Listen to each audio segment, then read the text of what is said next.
무항산 무항심, 즉 사람은 생활이 안정되지 않으면 바른 마음을 유지하기 어렵다는 말입니다. 안녕하세요. 맹자의 유맹세 덕분에 덩달아 유명해진 군주들이 있습니다. 양해왕과 제선왕입니다.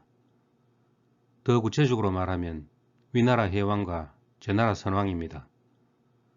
두 사람은 스테디셀러인 맹자에 등장하여 나라 다스리는 문제에 대해 맹자와 대화를 나누었는데, 오늘은 그 중에서도 왕도 정치와 관련하여 맹자가 제나라 선왕과 나눈 대화 내용을 알아보겠습니다. 맹자 양해왕 상편을 보면 양해왕과 양양왕 다음으로 등장하는 인물이 제선왕입니다. 제선왕은 양해왕 하편을 비롯하여 다른 여러 편에도 많이 나오는데, 두 사람의 대화를 소개하기에 앞서 당시 제나라가 어떤 나라였는지, 제선왕은 어떤 인물이었는지 간략하게 살펴보겠습니다. 기원전 11세기에 세워진 강태공의 제나라는 약 660년간 이어가다가 기원전 4세기에 대부 전화에게 나라를 빼앗겼습니다. 위나라 문후의 요청으로 조나라 천자에 의해 제호로 책봉된 전화는 새로운 제나라의 태공이 되었습니다. 제선왕은 전시 제나라의 제5대 군주인데, 그의 아버지 위왕 때 스스로 왕이라고 불렀으므로 제나라 왕으로는 두 번째입니다. 전시 제나라는 위왕과 선왕 때 국력이 가장 강했습니다.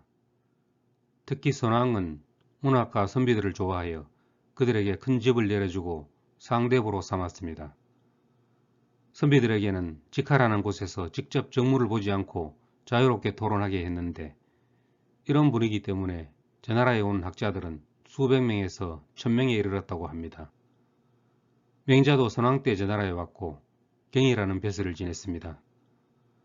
어느 날 맹자와 제선왕은 이런 대화를 나누었습니다.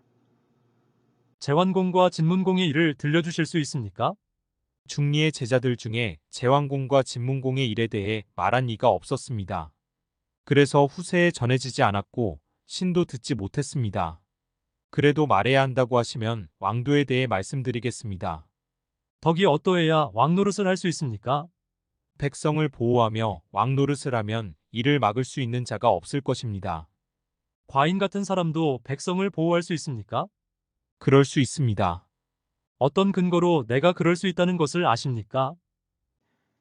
제나라 선왕이 말한 제황공과 진문공은 춘추시대에 폐업을 달성하여 제후들을 규합하고 존왕양의를 실현한 인물들입니다.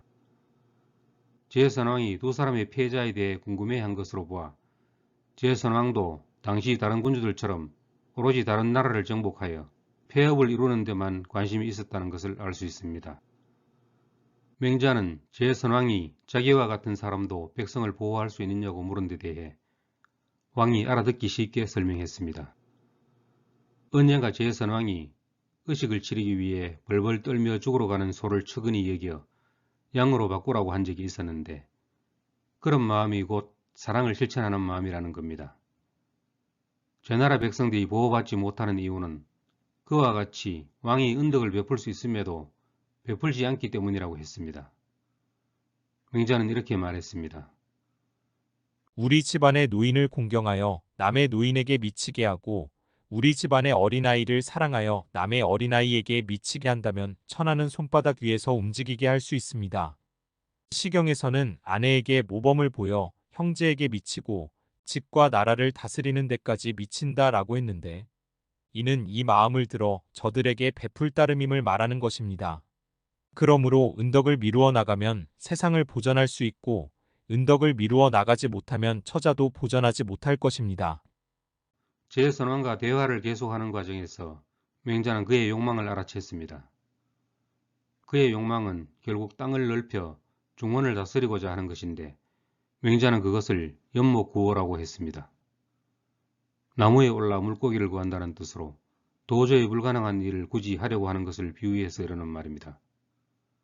그 이유는 제나라가 비록 큰 나라이긴 하지만 사방 천리가 되는 여러 나라들 가운데 하나일 뿐이며, 하나가 힘으로 나머지 나라들을 모두 복속시킬 수 없다는 것입니다.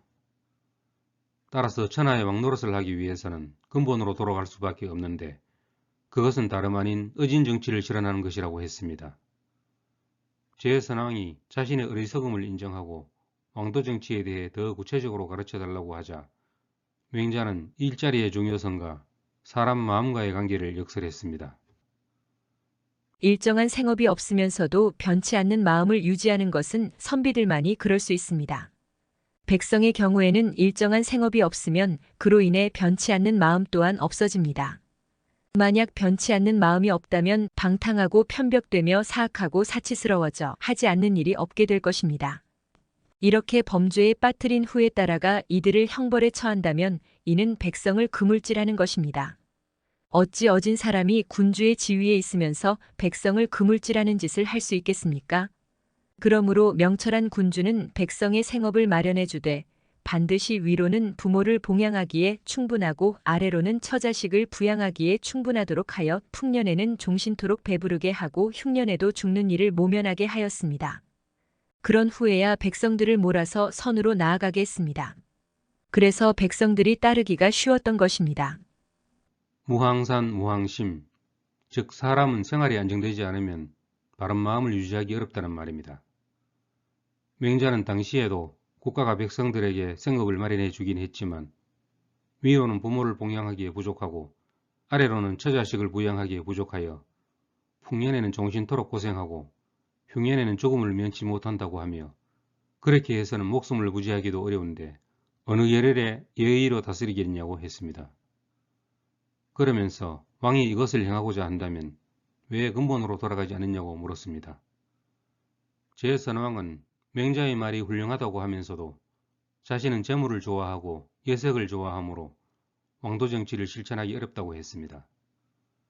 이에 대해 맹자는 그러한 것들을 백성과 함께 좋아한다면 어려움이 없을 것이라고 했습니다. 왕이 음악을 좋아하든 사냥을 좋아하든 다른 어떤 것을 좋아하든 백성과 함께 즐긴다면 문제가 안 된다는 것이 맹자의 지론이었습니다. 그것이 백성과 즐거움을 함께 한다는 여민동락입니다. 맹자는 위나라, 제나라와 같은 강대국의 왕을 설득하여 자신이 생각하는 왕도 정치를 실현하고자 했으나 뜻대로 되지 않았습니다. 맹자는 특히 제나라에 많은 미련이 있었던 것 같습니다. 제나라에는 천리가 넘는 땅이 있어 땅을 더 확장할 필요가 없고 백성도 더 모을 필요가 없으니 어진 정치를 베풀면 세상에 막을 수 있는 자가 없다고 생각했기 때문입니다. 맹자가 두 나라의 군주들에게 한 말은 일관성이 있습니다. 어진 정치, 백성과 함께하는 정치를 하면 이웃나라에서 백성이 모여들고 천하에 대적할 자가 없게 된다는 것입니다. 모두 이로움을 추구하고 전쟁을 통해 천하를 통일하고자 했던 난세에 맹자는 어떤 논리로 이런 주장을 했을까요? 오늘은 여기까지입니다. 감사합니다.